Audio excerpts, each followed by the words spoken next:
चुकी झाली असेल तर क्षमा करावी, दिलगिरी व्यक्त करावी आणि डॉक्टरांनी सुद्धा त्या दिलगिरीवर संप मागे घ्यावा. ज्या पद्धत मोठ्या प्रमाणे खरं तर अशा पद्धतीने एखादा कायदा आपण हातात घेतो, तशा पद्धतीने कायदा हातात घेतला जातो.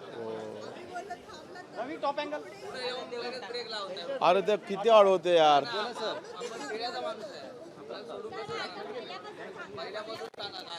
आता डॉक्टरला मारहाण झाली ते काही बरोबर नाही आहे, त्याचं आम्ही समर्थन करणार नाही. पण मारहाण कुठल्या कारणास्तव केली, का केली हे माहीत नाही. कुठल्या कारण म्हणजे ते किती महत्त्वाचं होतं हे पण माहीत नाही. कधी कधी राग येतं माणसाला, व्यवस्थेच्या विरोधात लढता लढताही कधी कधी ह्या घटना घडतात. मला असं वाटतं का त्याची पुनरावृत्ती होणार नाही आणि डॉक्टरांनी सुद्धा मला वाटतं ह्या सगळ्या बाबी समजून घेतल्या पाहिजे. आणि आमच्या कार्यकर्ते असेल, नगरसेवक असेल, त्यांनी दिलगिरी व्यक्त करून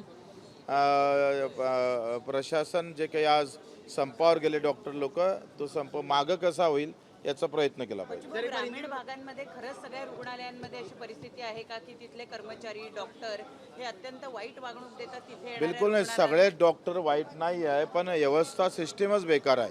काय झालं आहे का तुम्ही एक सांगा. मी अकोला हॉस्पिटलला गेलो होतो आणि अकोला हॉस्पिटलमध्ये काय झालं आहे का बेड 400 होते आणि रुग्ण 950 होते, म्हणजे डबलपेक्षा जास्त. आणि एका बेडवर 3-3 रुग्ण, म्हणजे आणि स्टॉप कमी, बेड कमी, जागा कमी.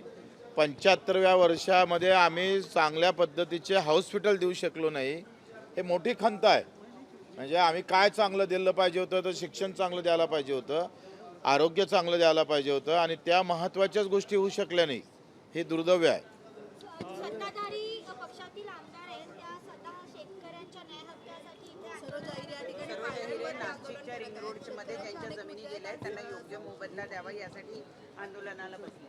शेतकऱ्याचा विषय असला का ना सत्ता आहे ना विरोधक आहे. शेतकरी शेतकरी असतं, त्याला मरावं लागतं, चौफेर मार खावं लागतं, वरतून पाण्याचा, शेतावर जनावराचा, सत्तेवाल्यांचा, विरोधकांचा, सगळ्यांचा मार खाऊन खाऊन तो जगतं कसा याचं संशोधन करणं फार महत्त्वाचं वाटतं. आम्ही त्यांना पाठिंबा देऊ, त्यांचा प्रश्न वरच्या अधिवेशनामध्ये कसा उचलता येईल तो प्रयत्न करू.